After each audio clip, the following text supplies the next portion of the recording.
The Ice Age never ended. The snow kept falling long after history had frozen over, and humanity learned to live beneath its weight. The sun was only a rumor, a faint golden circle behind clouds that had forgotten how to part. Oceans turned to plains of blue glass, mountains to glittering tombs of ice. The world was silent except for the sound of wind dragging frost across the bones of a lost civilization. Cities became caverns carved into glaciers. Humanity built homes from what the cold would allow. Walls of packed snow, roofs of frozen whale ribs, windows made of translucent ice. Torches flickered like tiny suns, casting beige halos across the frozen gray. Every spark was a victory, every breath a cloud of defiance. Generations passed without spring. Children were born pale and narrow-eyed, their skin reflecting the faint green light of the auroras that replaced daylight. They grew strong in the cold, their hearts beating slower to preserve heat. They told stories of warmth, myths of oceans that flowed, of trees that bloomed, of skies that were blue. None of them truly believed such a world had existed. The animals changed too.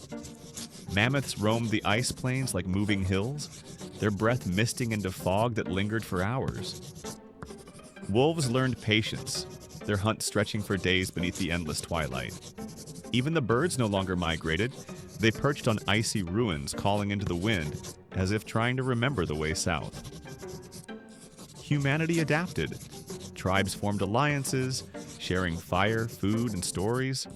They traded carved tusks and chunks of ancient fuel, mined from deep beneath the ice. Frozen oil that burned dimly but kept the dark away. Fire was no longer just survival, it was faith. Around it, people whispered prayers to the warmth, hoping it might one day return. Yet even in this world of frost, life found beauty. The night skies shimmered with ribbons of green and gold.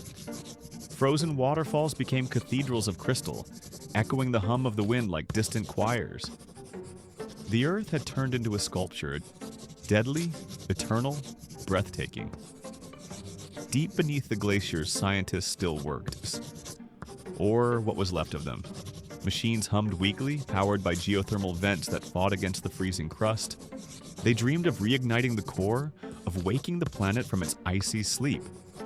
But the deeper they dug, the colder it became, as if the Earth itself resisted being warmed again. The Ice Age was no longer a disaster, it was balance restored. Nature reclaiming stillness after ages of heat and noise. The old world had burned. This one froze to survive. Humanity endured, smaller but wiser, moving slowly through the silence of eternity. On the horizon, a single stick-thin figure stood at the edge of a frozen sea, staring into the pale gray dawn. The world was endless ice mine, and somehow that was enough.